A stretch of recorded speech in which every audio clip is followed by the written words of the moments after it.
একবার বলা রে বদনে, ওরে শুনো রে শ্রাবণে, সুধামা খারা মনা। একবার বলা রে বদনে, শুনো রে শ্রাবণে। আপনাকে যদি কেউ 1000 টাকা দেয় বিপদে, 1000 টাকা, আপনার বিপদ হয়েছে, আপনি 1 মাসের কথা বলে 1000 টাকা নিলেন, সুদ টুদ কিচ্ছু নেই, এমনি 1 মাসের জন্য। 2 মাস কেটে গেল, 3 মাস কেটে গেল, সে লুকিয়ে লুকিয়ে বেড়ায়, চোখের সামনে দিয়ে যায় না কেন? যদি টাকা মাগে। 1 বছর কেটে গেল, তার সামনে এলো না, কিন্তু ওর টাকা নিয়ে তুমি বিপদ থেকে উদ্ধার পেলে, কিন্তু তাকে তুমি টাকা দিলে না, তার ঋণ শোধ করলে না, তাহলে চিটিংবাজি করা হলো। 1 মাসের কথা বলে টাকা দিলে না, তা আমাদের দশাটা তাই। কিরকম? আমরা প্রত্যেকে মায়ের গর্ভে ছিলাম, প্রত্যেকে মায়ের গর্ভে যখন আমরা ছিলাম, কি যন্ত্রণা, কি কষ্ট। 10 মাস 10 দিন মায়ের গর্ভে, রক্ত মাংসের ভেতরে লাড়ি ভুড়ি জড়িয়ে পড়েছিলাম, জানালা দরজা কিচ্ছু ছিল না, অসহ্য যন্ত্রণা। 2 পা উপর দিকে, মাথার নিচের দিকে। হে গোবিন্দ, হে প্রাণ গোবিন্দ, তুমি কৃপা করো। শুধু বেরোবে ইচ্ছে করছি, সে যন্ত্রণায় ছটফট করছে। আর মায়ের পেটটা মাঝে মাঝে এদিকে ফুলে উঠে, এদিকে ফুলে উঠে। সে মা আবার পাড়ার মেয়েদের দেখায়, দেখ আমার বাচ্চা মাথা নাড়তিছে। সে বেরোবার চেষ্টা করছে, কিন্তু বেরোতে পারছে না। ভক্তজন মণ্ডলী বলতে পারবেন, আমরা বাবা মা কেউ ছিলাম না, এখানে আমরা সবাইকে পরস্পর পেয়ে গেছি, কিন্তু ওখানে তো আমরা কেউ ছিলাম না। কিন্তু ওখানে যে অসহ্য যন্ত্রণায় বাচ্চাটা চিৎকার করছে মায়ের পেটের ভেতরে, বলতে পারবেন সেই বিপদের বন্ধু তার কে ছিল?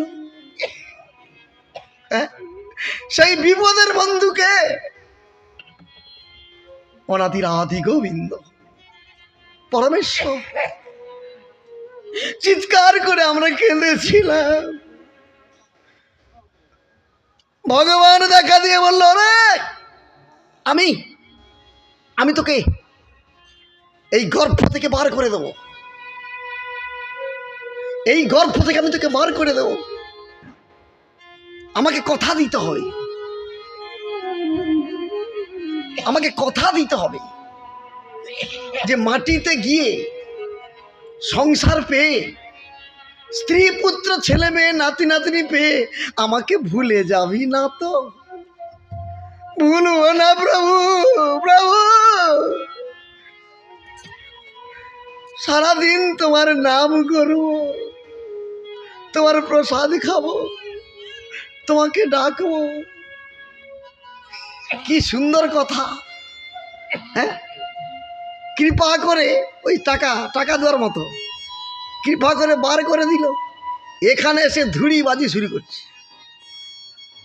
হ্যাঁ, সন্ধ্যা সকাল নামও নাই, ধ্যানও নেই, শুধু এর চর্চা তার চর্চা, বদমাশি, ধূর্তামি, অনাচার, ব্যভিচার, কুকর্ম।